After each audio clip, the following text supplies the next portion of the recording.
Dalam hidup kita buat salah berapa kali, tuan-tuan? Kita buat salah dengan Tuhan berapa kali? Kita salah dengan abang kita, kita salah dengan kakak kita salah dengan mak kita salah dengan ayah kita, tuan-tuan. Kita salah dengan anak-anak kita salah dengan orang kampung kita. Ada dosa yang Allah ampun kalau kita minta ampun, tapi ada dosa yang Allah tak ampunkan.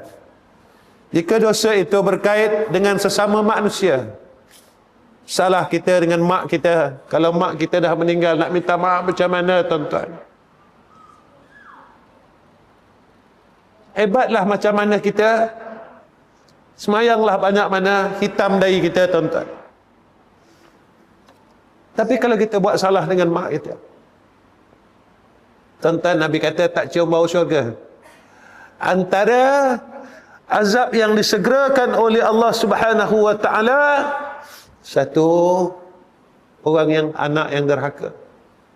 Kedua, orang yang tinggal semayang.